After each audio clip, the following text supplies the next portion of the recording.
Good evening, friends.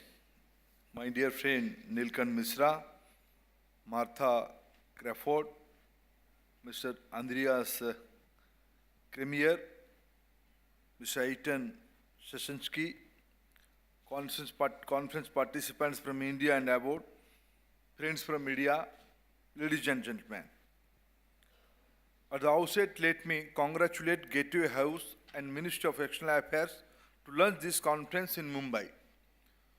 With august participation of India and international political and business leaders. The sessions yesterday and today cover a wide range of issues which are of immense contemporary importance and straddle with world of business, politics and international relations. I am glad that this discussion is taking place in Mumbai, which is India's industrial and financial capital. Besides, Mumbai has been in the forefront of leading Indian oil and gas industry, starting from hosting the first two refineries after independence, to Mumbai High Oil, the gas production and processing facilities, to begin supply of domestic LPG, Mumbai has remained in the front line of providing energy security for India. The topic selected by the organizer is very relevant for the present time. In the last 2 years, I have tried to understand the geopolitics of oil and gas. With all candidness, I can say that it is a complex subject. When I took over as minister in May 2014, oil was hovering around under $5 to $110 per barrel. At that time, ISS started inching towards Baghdad, and speculation was rife that oil may reach around $150 to $200 per barrel. I spent some sleepless nights at this, as this could have had serious implications for consumers and general economy in India. This forecast was proven wrong, and you all know about the downward oil price spiral that started in second half of 2014, which took it down to $26 per barrel.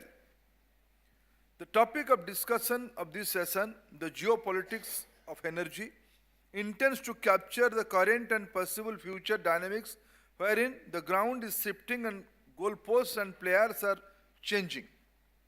Geopolitics is of immense importance due to its ingrained capacity to create sudden and disruptive pressure on the operations of global energy assets and energy supplies. Certainly, energy lies at the heart of political, economic and environmental interests of not just for India, but global community at whole. It's a complex but very important and interesting issue. Questions which immediately come to my mind are whether the center of gravity of the world of energy is shifting outside the Middle East. Are traditional hydrocarbon-rich countries being overtaken in importance by new developed and developing countries displayed globally? Is financialization of the energy market playing a larger than ever role in oil prices? Will oil and gas remain preeminent source of energy, or will renewable pose a challenge to their historical supremacy? These are some of the questions which may be on the top of our minds during this session. Friends, in my address, I will try to capture some of these trends being observed both in geopolitics of energy as well as the financial and technology dimensions of oil and gas.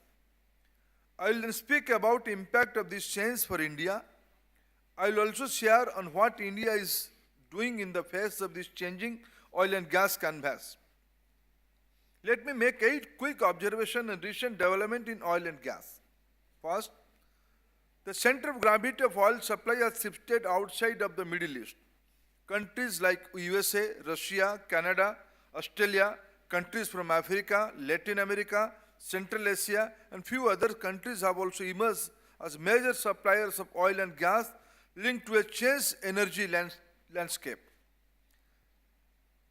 There has been new level of energy cooperation between these countries with energy importing countries which were never seen before. Few examples are China-Turkmenistan gas pipeline, China-Russia multi-billion-dollar gas pipeline, Indian investment in energy resource of Russia, Africa and Latin America, Indian plans to source LNG from US, Australia, etc. 2. Major consumers of importers of oil and gas are now countries from Asia like China, India, Japan and South Korea. This trend is likely to continue in future. It is certain that buyers will have a more bargaining power vis-a-vis the supplier than in the past. The re-entry of Iran after lifting of sanctions has changed dynamics and dimension, making processes within OPEC.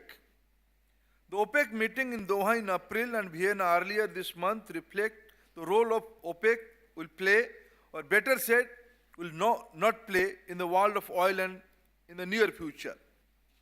Loosening of OPEC's hold on the oil market with more non-OPEC oil is a significant development. 4. New source of oil and gas, emergence of cost-effective alternate forms of energy have forced many oil-dependent economy to start thinking of a post-oil economy, as articulated by Saudi Arabia in the Vision 2030. There are arguments that there is a self-balancing mechanism of oil prices that has developed in the market now. While continued low oil prices have slowed down the US shale production and Canadian oil sands, they will rebound if the oil price go up again, thereby having control on price rise for longer periods. 5. Technology has brought some good news. It has brought some certainty in this ever-changing world of oil and gas.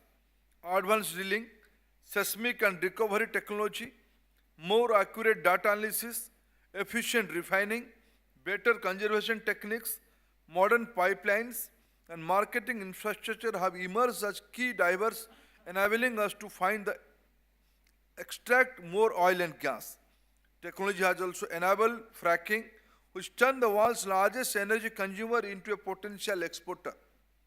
Technology has also helped create alternatives for fossil fuels. Prices of renewable energy, especially solar, have fallen sharply in the past 5 years.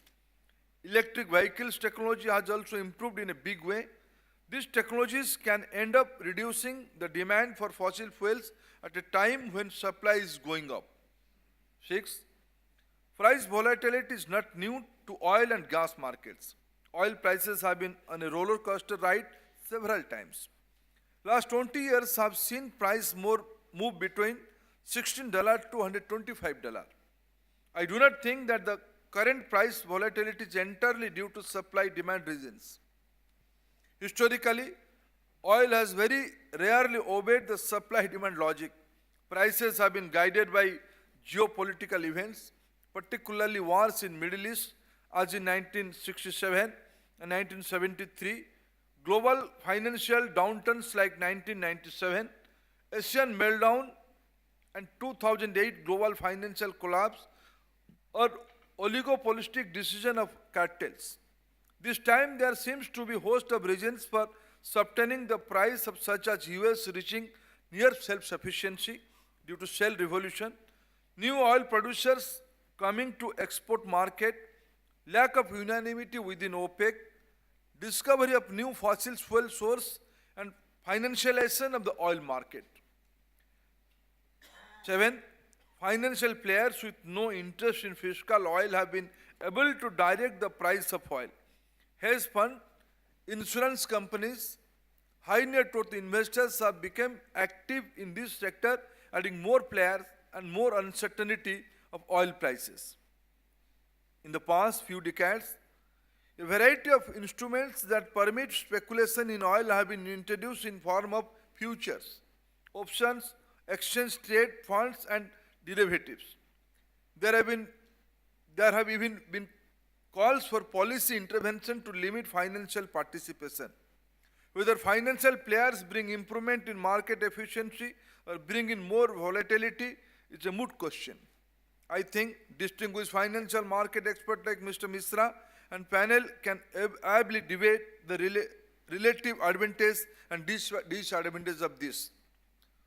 8 point, despite growing prospect of cost effectiveness of renewable energy, oil and gas will remain a predominant source of energy. The world of petrochemical has emerged as a ever expanding sector and is probably affecting daily life of human beings more than what oil has done as transportation fuel. Moreover, thanks to massive surge of LNG, transitional gas pipeline, role of natural gas in energy baskets of many countries are going to increase. Natural gas will also act as a complement to renewable energy in many cases. The point I am trying to make is that the energy market is changing fast.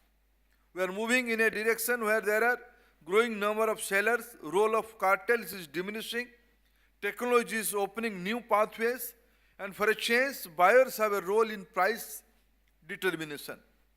The actors who have the capacity to alter the oil market are numerous now.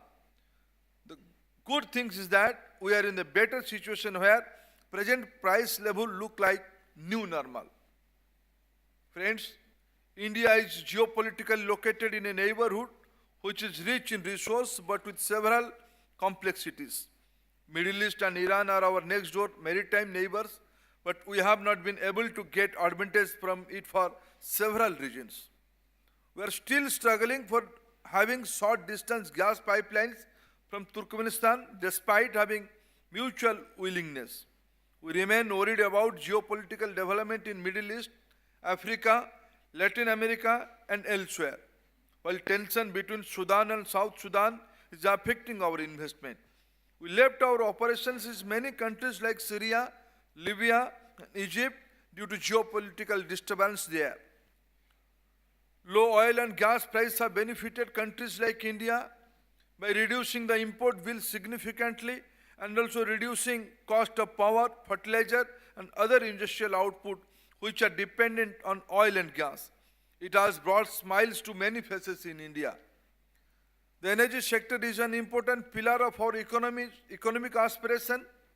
As you are aware, India imports about 80% of its oil and 37% of its gas requirement. Last year alone, India imported 202 million metric ton of crude oil.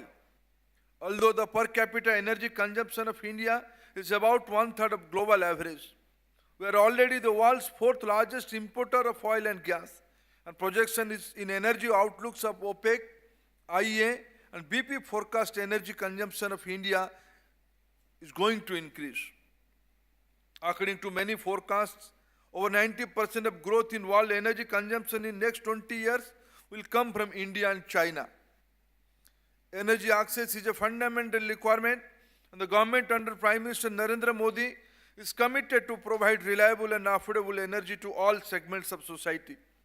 Access to energy is a critical sustaining our rapidly growing economy at over 7% annum and to satisfy the ever-growing needs and aspirations of the people. In the last 2 years, we have successfully targeted subsidy in LPG in terms of who will get it and by giving directly in the bank account of the consumers. We are now beginning to implement the same in kerosene.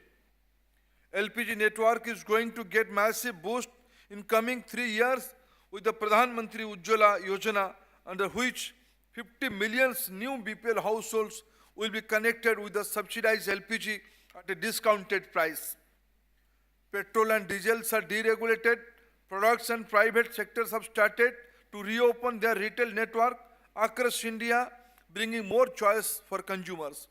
We are expanding our refining capacity to meet our domestic demands as well as to become an international hub for refined products. I am sure most of you are familiar about Gujarat story, where even village and small business units are connected with piped natural gas. Gas forms 25% of the energy basket in Gujarat, which is higher than international standard of 24%. We are serious to implement the same model across India.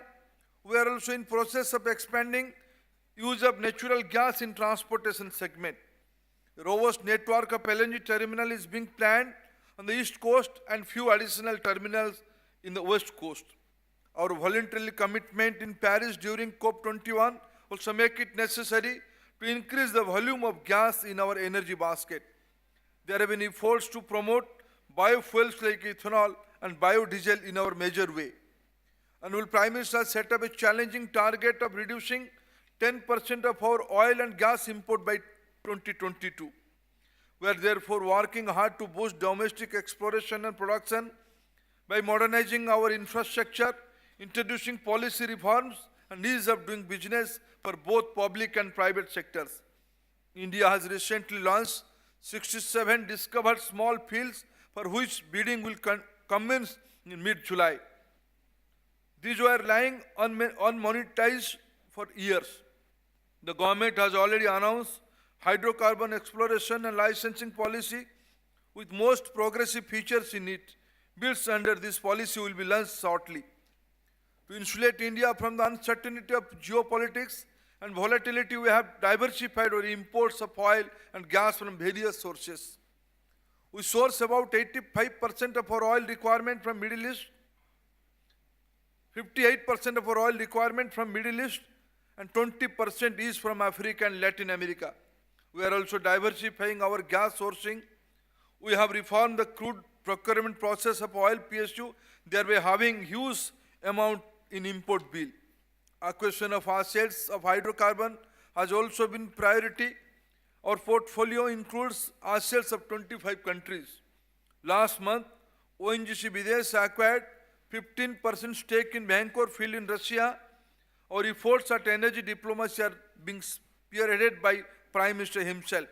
Prime Minister visited almost all important oil and gas producing countries in past 2 years, including Saudi Arabia, Russia, Iran, Qatar, UAE, Turkmenistan, Kazakhstan, USA, Mexico, etc. He is scheduled to visit 4 African countries next month following the organization of a highly successful India-Africa Forum Summit in October last year. He played leading role in renegotiating for asset acquisition of Russia and LNG price revision with Qatar. I have myself made visits to countries like Saudi Arab, Iran, Russia, Qatar, UAE, Turkmenistan, Nigeria, Mozambique, Colombia, Mexico, Vietnam to shore up our energy security. We are also engaging in pipeline such as TAPI, which could supply us at least 40 mmCMD of gas once operational. I think I have shared my thoughts and it is time to hear our other panelists and then have a discussion. Thank you, friends.